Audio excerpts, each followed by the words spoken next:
মঞ্চে উপস্থিত আমাদের পার্টির নেতৃত্ব, আমার আগে যারা বললেন এবং আপনারা যারা আমাদের কথা শুনছেন, আমার গুরুজনেরা, আমার ভাইয়েরা, বোনেরা, বন্ধুরা, বাপন বললো, তার আগে আমাদের নেতারা বলেছেন এবং সবচেয়ে বড় কথা আপনারা আমার থেকে অনেক ভালো করে জানেন ফালাকাটা এলাকার কি নাগরিক সমস্যা এবং সেই সমস্যার ক্ষেত্রে যারা এখানে বিধানসভায় মানুষের ভোট পেয়েছেন, লোকসভায় পেয়েছেন, বা যারা এখানকার মিউনিসিপ্যালিটিতে ভোট পেয়েছেন তারা কি দায়িত্ব পালন করেছেন। বিরোধী হিসেবে আমাদের ক্ষমতা কম, প্রায় নেই কোনো ক্ষমতায় না থাকা সত্ত্বেও কি চেষ্টা আমরা করছি না করছি, কোথায় আমাদের চেষ্টার মধ্যে ত্রুটি আছে, কোন কাজটা আরো বেশি করে করতে হবে, তাও আপনারা সবাই আমার থেকে ভালো করে জানেন। আপনাদের জানা কথা, আমি নতুন করে আপনাদেরকে কি বা বলতে পারি, কিন্তু একটা কথা বলতে পারি, বাপন বলার সময় এতক্ষণ ধরে বলছিল জঞ্জাল অপসারণের কথা, বা আমাদের আগের বক্তারাও বলেছেন উত্তরণ যাত্রার একটা অন্যতম দাবি দেখছিলাম ফালাকাটার রাস্তায় রাস্তায় আবর্জনা পড়ে থাকে, জঞ্জাল পড়ে থাকে, সেটাকে অপসারণ করার মানুষ চান, সেটা অপসারিত হোক। এখন দেখুন, আপনাদেরকে সোজা কথা সোজা ভাষায় বলছি, আসল জঞ্জাল ফালাকাটায় রাস্তার ধারে পড়ে নেই, আসল জঞ্জাল আমাদের রাজ্য নবান্নের 14 তলায় বসে আছে। যতক্ষণ না ওই জঞ্জাল পরিষ্কার হচ্ছে, যতক্ষণ না ওই জঞ্জাল পরিষ্কার হচ্ছে, ফালাকাটার জঞ্জাল পরিষ্কার হবে না, বাংলার কোন রাস্তার জঞ্জাল পরিষ্কার হবে না। আজ থেকে 3 বছর আগে কি 2.5 বছর আগে ফালাকাটা মিউনিসিপ্যালিটি হয়েছে। আপনারা জানেন যে ফালাকাটাকে মিউনিসিপ্যালিটি করা হোক, এই দাবি বামফ্রন্টের আমল থেকে ছিল। বুদ্ধদেব ভট্টাচার্যের সময় আলিপুরদুয়ারকে জেলা করা এবং ফালাকাটাকে বা আরো কতগুলো, ওদিকে বানারহাট থেকে শুরু করে বেশ কতগুলো জায়গাকে মিউনিসিপ্যালিটি করার প্রস্তাব এসেছিল। তো তারপরে যাই হোক, তারপরের কথা আপনারা জানেন, লোকসভায় আমাদের ফলাফল খারাপ হয়, বিধানসভা ভোটে আমরা হেরে যাই। কিন্তু এটা ঘটনা যে তারপরে মমতা বন্দ্যোপাধ্যায় হাতে আলিপুরদুয়ার জেলা হওয়ার যে কাজ, প্রায় 60 কাজ সেই সময় এগিয়ে গেছিল। সেই সময় বুদ্ধদেব ভট্টাচার্য মুখ্যমন্ত্রী ছিলেন, অশোক ভট্টাচার্য উত্তরবঙ্গ উন্নয়ন মন্ত্রী, মানিক সান্যাল ছিলেন আমাদের এই তখন অবিভক্ত জলপাইগুড়ি জেলা এই জেলার নেতা। তাদের উদ্যোগে যে কাজ প্রায় 60 এগিয়ে গেছিল। নিশ্চিতভাবে সরকারি অনেকগুলো কাজ হয়তো বাকিও ছিল আলিপুরদুয়ার জেলা। তারপর থেকে এই ফালাকাটাকে মহকুমা করা, ধূপগুড়িকে মহকুমা করা, কদিন আগে ধূপগুড়ি মহকুমা হলো। এত বছরের দাবি, এত পুরনো দাবি। এই দাবিগুলো কবে থেকে ছিল, কি ফালাকাটাকে, যে ফালাকাটা শহরের যে এলাকার, এটাকে মিউনিসিপ্যালিটির মধ্যে আনা। তৃণমূল ওটাকে সরকারিভাবে কাজটা করেছে, বিধানসভায় লোকসভায় ওরা ফলাফল খারাপ করেছিল, ওদেরকে নতুন করে কিছু না কিছু একটা করতেই হতো। এর পিছনে রাজনৈতিক কারণ যাই থেকে থাক না কেন, ফালাকাটা যে মিউনিসিপ্যালিটি করা হয়েছিল তা আমরা সবাই স্বাগত জানিয়েছি। আরো আগে করতে পারতেন মমতা বন্দ্যোপাধ্যায়, ফেলে রেখেছিলেন, কিন্তু করেছেন, ভালো কথা। কিন্তু তারপরে আজ থেকে 2.5 বছর কেটে গেছে। আপনারা আমার থেকে ভালো করে জানেন, পঞ্চায়েত থেকে একটা জায়গায় মিউনিসিপ্যালিটি হয়েছে মানে কয়েকশো গুণ তার ট্যাক্স বেড়েছে। এখানে বাড়ির যে ট্যাক্স দিতে হয়, নতুন করে কেউ যদি জমি কিনতে চান, সেটাকে মিউটেশন করাতে চান, রেজিস্ট্রেশন করাতে চান, কেউ যদি তার বাড়ির 1 তলা বাড়িকে 2 তলা করতে চান, 3 তলা করতে চান, রাস্তার ধারে যারা ব্যবসা করেন, দোকান আছে, দোকানের ট্যাক্স পঞ্চায়েত থেকে মিউনিসিপ্যালিটি হওয়ায় কয়েক গুণ ট্যাক্স বেড়েছে। কিন্তু পঞ্চায়েত থেকে মিউনিসিপ্যালিটি হওয়ায় যে আপনি বাড়তি টাকা দিচ্ছেন, যে মানুষটাকে আজ থেকে 2.5 বছর আগে হয়তো 100 টাকা দিতে হতো, তাকে আজকে 1500 টাকা দিতে হয় বিভিন্ন খাতের ট্যাক্স মিলিয়ে। এই যে 14 গুণ 15 গুণ ট্যাক্স বাড়লো, তার বিনিময়ে নাগরিক জীবনের কোন সুযোগ, কোন সুবিধা বেড়েছে আপনাদের আমার থেকে ভালো আপনারা জানেন। এই ফালাকাটা এমন একটা জায়গা, খালি উত্তরবঙ্গ দক্ষিণবঙ্গের মাঝখানের একটা ইম্পর্টেন্ট করিডোর, খালি তাই নয়, আসাম থেকে শুরু করে আমাদের রাজ্যের একটা বড় বিজনেস সেন্টার এই ফালাকাটা। এবং ফালাকাটাকে কেন্দ্র করে আশপাশের বিভিন্ন এলাকার তার ট্যুরিজম হতে পারে, তার ব্যবসা পরিকাঠামো হতে পারে, ফালাকাটার উপর নির্ভর করে আছে গোটা উত্তরবঙ্গের বেশ কতগুলো জেলার এই যোগাযোগ ব্যবস্থা, মানুষের ব্যবসা থেকে শুরু করে এত কিছু নির্ভর করে রয়েছে। আপনারা দেখছেন রাস্তা থেকে শুরু করে বাস স্ট্যান্ড থেকে শুরু করে ফালাকাটা কি হতে পারতো, আজকে এরা কি অবস্থা করে রেখে দিয়েছে। এবং যদি এর উন্নতি হয়, ফালাকাটা মিউনিসিপ্যালিটির যে কাজটা করার কথা, কোনো বড় দান নয়, ওদের সাধারণ করণীয় কাজটা যদি মিউনিসিপ্যালিটি করে, তাহলে তার সুফল, তার উপকার খালি ফালাকাটার মানুষ পাবেন না, উত্তরবঙ্গের একটা বড় এলাকার মানুষ পাবেন। ব্যবসাপত্র থেকে শুরু করে বিভিন্ন ক্ষেত্রে মানুষের অনেক রকমের সুযোগ বাড়বে, সুবিধা বাড়বে। কিন্তু সেই কাজ এরা করছে না। সেই কাজ করার জন্য এরা রাজনীতি করে না, এই কাজগুলো করার জন্য এরা ভোটে জিতে আসেনি। এরা ভোটে জিতে এসছে মানুষের ট্যাক্সের টাকা কিরকম ভাবে চুরি করে নিজের পকেটে ভরা যায়, ওইটা করার জন্য এরা ভোটে জিতে এসছে। ফালাকাটার কাউন্সিলরগুলো হতে পারে, গোটা রাজ্যে যতগুলো পৌরসভা রয়েছে, যতগুলো পঞ্চায়েত রয়েছে, তৃণমূলের কাউন্সিলর মানে জানবেন চুরি করে করে এদের এমন অবস্থা, ওরা নিজেরাও জানে না বাড়িতে কোন আসবাবটা শেষ মাইনের টাকায় কিনেছিল। এখানকার চেয়ারম্যান শুনছি মাঝে মধ্যেই রিজাইন করেন, আবার কোথায় কি কথা হয় কে জানে, ভাগ্য করার সমস্যা হয় বোধহয় রিজাইন করেন, বলতেও খারাপ লাগে। বয়স্ক ভদ্রলোক কেন টিকে আছেন এই চোরাদের ভিড়ে উনি বলতে পারবেন। রিজাইন করেন, আবার বোধহয় লেনদেনের চুক্তি হয়ে যায়, আবার পদত্যাগপত্র ফেরত দিয়ে পরের দিন থেকে আবার মিউনিসিপ্যালিটিতে গিয়ে বসে পড়েন। কিন্তু আপনাদেরকে বলছি, এখন বিজেপি আছে, বিজেপির হাতে ইডি আছে, সিবিআই আছে, যা করে খাচ্ছেন করে খেয়ে দিন। আজ বারে কাল, কাল বারে পরশু, কোনদিন যদি আমাদের হাতে ক্ষমতা এসছে, জেনে রাখবেন, যারা চুরি করেছে তারা রিজাইন করে বাড়ি যাবে না, তারা কোমরে দড়ি পরে জেলে যাবে। চুরির প্রতিকার কখনো হেজিটেশন হতে পারে না, চুরির প্রতিকার জেল খাটা। উত্তরবঙ্গের মানুষ একটা সময় মমতা বন্দ্যোপাধ্যায়কে দুহাত ভরে দিয়েছিলেন যখন 2011 উনি ক্ষমতায় এসেছিলেন। 2014 লোকসভায় উত্তরবঙ্গের মানুষ ওনাকে দুহাত ভরে দিয়েছিলেন। উনি বলেছিলেন যে উত্তরবঙ্গকে নাকি সুইজারল্যান্ড বানাবেন। মাঝে মধ্যে নাকি বলি দেখে যান সুইজারল্যান্ডের চেহারা কি করেছেন। একটা উত্তরকন্যা বানিয়েছিলেন। উত্তরকন্যা বানিয়ে আপনাদের মনে থাকবে তখন বলেছিলেন পশ্চিমবঙ্গ সরকারের 52টা দপ্তরের অফিস থাকবে নাকি উত্তরকন্যায়। এপারের একজন মানুষকে, গঙ্গার এপারের একজন মানুষকে গঙ্গা পার করতে হবে না কোন রকম ভাবে সরকারি কাজের জন্য। সাধারণ মানুষ থেকে শুরু করে, সরকারি আধিকারিক থেকে শুরু করে সবার গঙ্গার এপারে, সেই সময় 6টা জেলা ছিল, এখন আলিপুরদুয়ার কালিম্পং হয়ে জেলা বেড়েছে।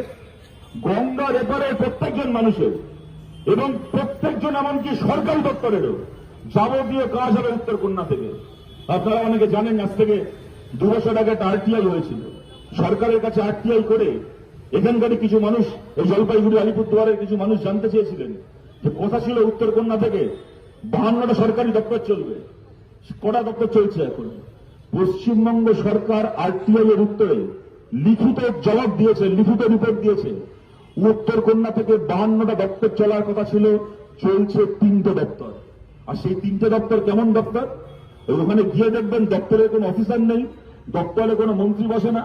একটা দপ্তরের ঘরে ঢুকবেন, ওখানে সব পাবেন, ইঁদুর পাবেন, টিকটিকি পাবেন, আশলা পাবেন, ছুঁচে পাবেন, বেড়াল পাবেন, সব পাবেন। কোন সরকারি অফিসার পাবেন না, কোন সরকারি মন্ত্রী পাবেন না। উত্তরকন্যাটাকে বানিয়ে রেখে দিয়েছে কেন? মাঝে মধ্যে গরম পড়লে, দক্ষিণবঙ্গে গরম বাড়লে মমতা বন্দ্যোপাধ্যায় এখানে ছুটি কাটাতে আসবেন। আর যত পশ্চিমবঙ্গ সরকার অফিসার রয়েছে, আপনাদেরকে বলছি, এই কথা হচ্ছিল এখানকার থানার আইসি থেকে শুরু করে বিডিওগুলোর কথা।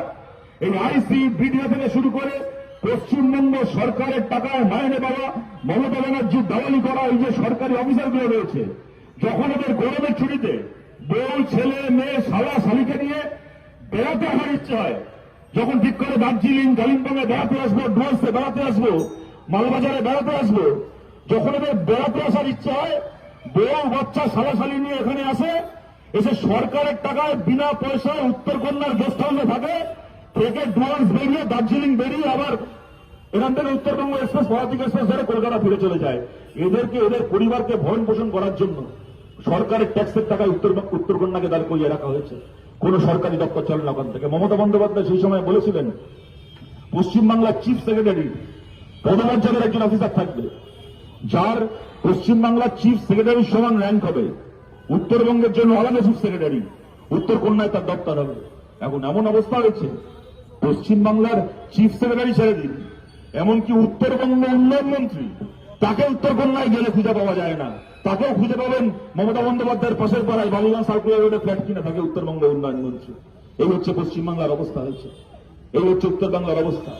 এখানে এসে প্রচার করেছেন, কদিন আগেও দেখলাম এসছেন, সামনে লোকসভা ভোট, চা বাগানে গিয়ে বলছেন বন্ধ চা বাগানকে এই ভাতা দেবো, শ্রমিকদেরকে এই ভাতা দেবো। ভালো কথা, যার যে চা বাগান বন্ধ হয়ে পড়ে আছে তার শ্রমিককে আপনি ভাতা দেবেন, সেই পরিবারগুলোর মানুষকে মাস গেলে 500 টাকা, 1000 টাকা দেবেন।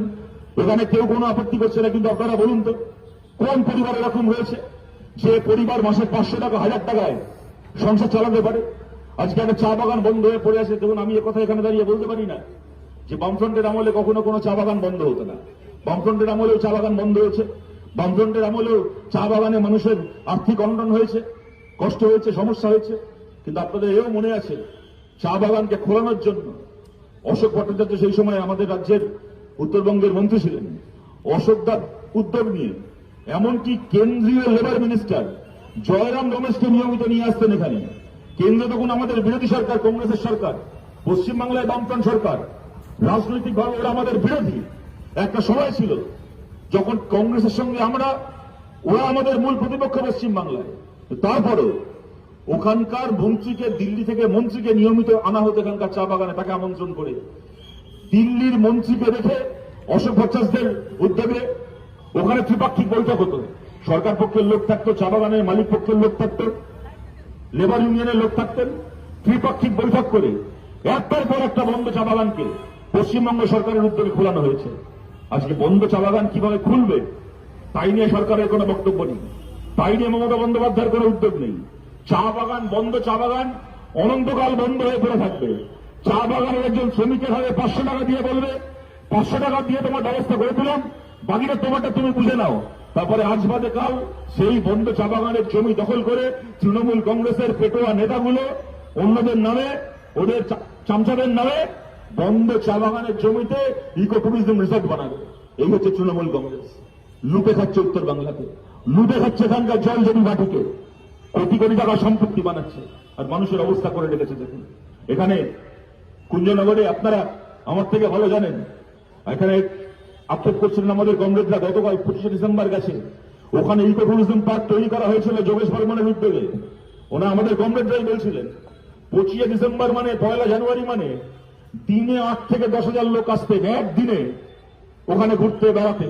পশ্চিমবাংলার ট্যুরিজমের মানচিত্রে জল জল করছিল ওখানকার নাম, আর তার এখন এমন অবস্থা করে দিয়েছে সারা দিনে 30 জন 40 জন লোক এসছেন কিনা সন্দেহ, শেষ করে রেখে দিল।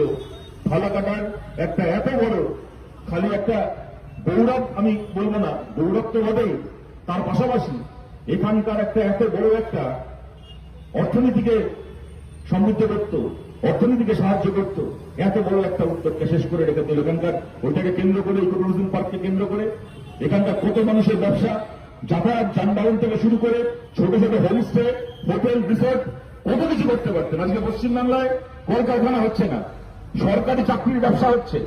যারা সরকারি চাকরির পরীক্ষায় পাশ করেছিলেন রাস্তার ধারে বসে অনশন করছেন, চারদিকে আপনারা দেখছেন। তার মধ্যে মানুষ যে নিজের উদ্যোগে নিজের এলাকায় একটা দোকান করে, একটা হোমস্টে চালিয়ে, একটা ভাড়া গাড়ির ব্যবসা করে কমবে খাবে, তার জন্য যতটুকু কাজ বামফ্রন্ট সরকার করে দিয়ে গেছিল, খালি বামফ্রন্ট সরকারের নাম, যোগেশ বর্মনের নাম মুছে দিতে হবে বলে ফালাকাটা থেকে এত বড় একটা ইকো ট্যুরিজম পার্ককে মুছে দিল। এত বড় একটা কর্মসংস্থান, এত বড় একটা মানুষের আয়ের উপার্জনের ব্যবস্থাকে এরা শেষ করে